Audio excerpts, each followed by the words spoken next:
Cette vidéo ouvre la porte à un débat, celui de savoir si Jeffrey Adelaide serait une bonne recrue pour l'OL. N'hésitez pas à me donner votre avis en commentaire, puis comme la logique le veut, si vous avez aimé la vidéo, lâchez un j'aime, partagez-la et abonnez-vous au Rinté. Jeffrey Adelaide est sur le point d'arriver à l'OL. Bonne ou mauvaise pioche pour Lyon, c'est une question intéressante. L'Olympique Lyonnais qui après avoir perdu 3 joueurs, quand même 3 de ses cadres, qui sont Ndombele, Mendy et Fekir, doit faire face à une reconstruction d'un effectif. Chaque recrue amène son lot de doutes, ou au contraire d'assurance ou de hâte.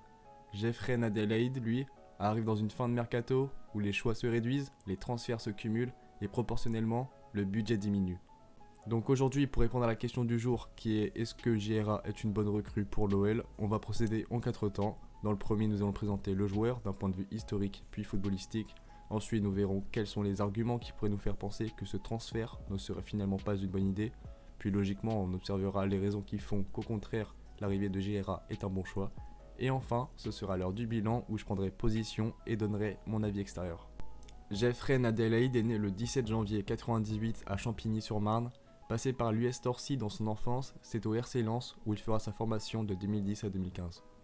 Il quittera ce dernier club pour Arsenal, notamment pour aider son club formateur qui eut des problèmes financiers.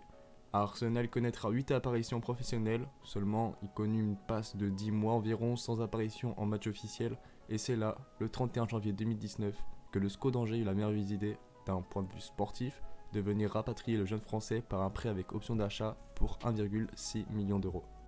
Bonne idée en effet, puisqu'il est désormais sur le point de quitter le SCO pour un montant avoisinant les 25 millions d'euros, rien que ça. Il possède des qualités intrinsèques énormes, tout comme son potentiel d'ailleurs. Sinon, regardez l'avis de Wenger par rapport à son sujet. Il a bien progressé, c'est un joueur intéressant, on ne voit pas ce qui pourrait le limiter dans son évolution, si ce n'est lui. C'est un gars qui devrait logiquement finir en équipe de France. Sur le terrain, sinon, la saison passée, Angers l'a fait jouer à 5 reprises au poste de numéro 9, 2 fois en poste de numéro 10 et 10 fois au poste d'ailier droit. Cela montre une certaine polyvalence, mais en fin de saison dernière, Angers l'a fait jouer 8 dans un poste qu'il affectionne et où il excelle particulièrement. Depuis qu'il est passé à ce poste, les performances sont passées clairement dans une autre dimension, c'est là que Jeffrey Adelaide joue au mieux le football qui lui appartient.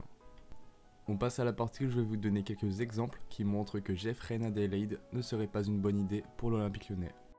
La complémentarité avec Thiago Mendes et Houssem Aouar peut être mise en cause, c'est quelque chose qui peut être posé légitimement. En effet, JRA viendrait pour être titulaire et dans un 4-3-3 à point de basse comme prône le système de Silvinho, ce serait Mendes qui jouerait en point de basse. Et selon certains, Mendes n'a pas le profil pour jouer ce rôle-là. Mais moi je vais vous donner mon avis en quatrième partie. Il y a aussi l'argument de l'expérience, parce que quand on regarde le 11 lyonnais titularisé contre Monaco, il y avait une moyenne d'âge d'environ 22 ans, ce qui donne une équipe très jeune. Donc des Lyonnais préféreraient voir arriver un joueur expérimenté de 30 ans, en 6 aussi, plutôt que de prendre JRA et faire reculer Mendes. Puis on peut aussi se demander si l'OL a une caisse assez remplie pour pouvoir prendre un latéral droit, voire un ailier droit en plus de JRA, parce que c'est quand même les souhaits demandés principalement par les supporters. Et sinon, Langevin a beau avoir joué au poste d'ailier droit, ce n'est pas là qu'il devrait évoluer. Il faut déjà commencer à contredire tous ceux qui pensent que c'est là qu'il va jouer, parce que non, ce ne sera pas le cas. Désormais, on va passer à la partie où je vais vous dire pourquoi Jeffrey Adelaide serait une bonne recrue pour l'Olympique Lyonnais.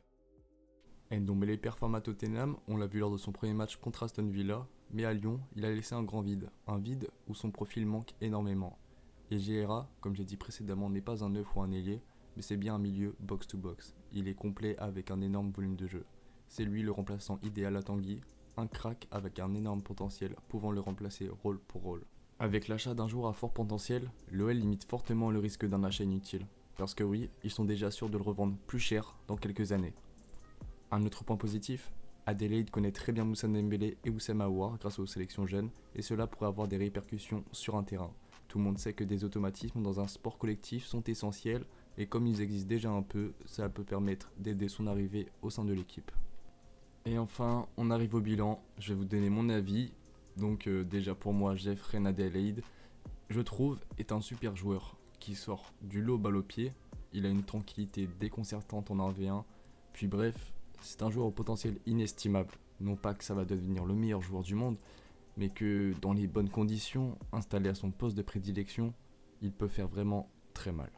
Puis pour le transfert en lui-même, j'ai répété que JRA n'était pas un ailier, c'est un fait. Mais dans le schéma de Silvinho, comme on a pu voir lors de la première rencontre, Les latéraux sont priés de ne pas vouloir trop monter, ils sont restreints offensivement. Et comme Koné l'avait dit à la fin du match, lui qui aime monter ne peut pas parce que ce sont les consignes.